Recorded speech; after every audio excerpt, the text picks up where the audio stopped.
Hi guys, I am Anish Deshpande and in this video we shall be discussing about a new opening which is called the Scotch Gambit. Many players just get bored with the usual openings like the Royal Opens or the Italian game. If you are one of them, then this is the opening for you. You can use this opening to surprise your opponents and get a winning advantage in the game. So the Scotch Gambit starts when with when white plays e4 and black replies with e5.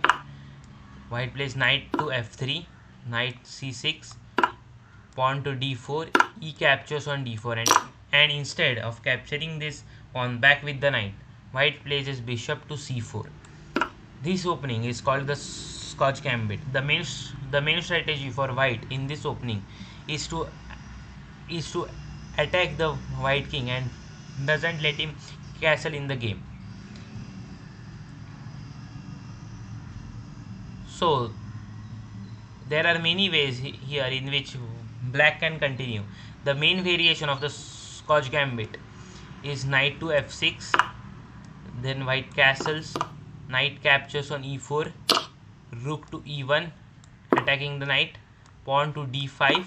Then here white takes bishop captures on d5, temporary sacrificing a piece because after queen takes on d5, after knight to c3, white regains his piece as this pawn is pinned against the queen and this knight is pinned against the king. So here black plays queen to h5 and here white takes this knight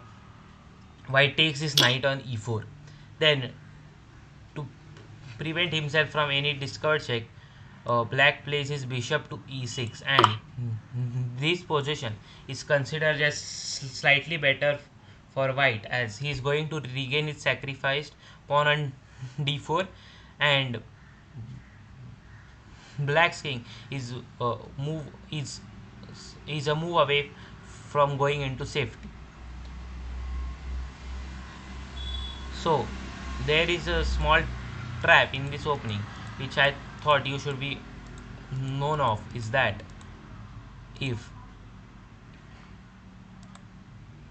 here black plays bishop to e7, then this is not a good move as white plays here pawn to c3 and he wants to capture this pawn on d4 with the pawn and get a strong hold in the center. So if black gets if black gets greedy and takes his pawn on c3, then after queen to d5 he's lost as there is no defense on f7. Only defense is knight to h6 and after bishop captures on f6 black can castle and this is a better position for white, but he should know what to play. If now he gets greedy and plays bishop to c1, then after knight to b4, queen to d1 and after pawn to c2, black will regain his lost piece and here the game is equal.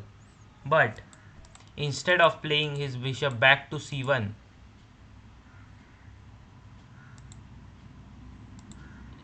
instead of playing his bishop back to c1 in this position, white can take bishop captures on g7 and now white can take bishop captures on g7 and now if black captures on b2, white will capture back with the bishop. So he would have to capture this with the king and after knight takes on c3, here white is better as this black king is wide open in the center and would soon get checkmated. So way to prevent yourself from this trap is not to play bishop to e7, is not to play bishop to e7 in this position.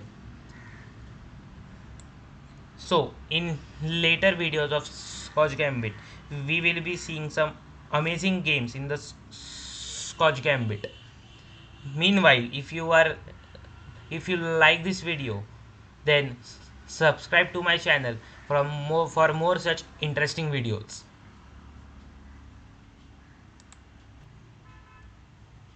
Also check out these videos which are being shown on your screen right now.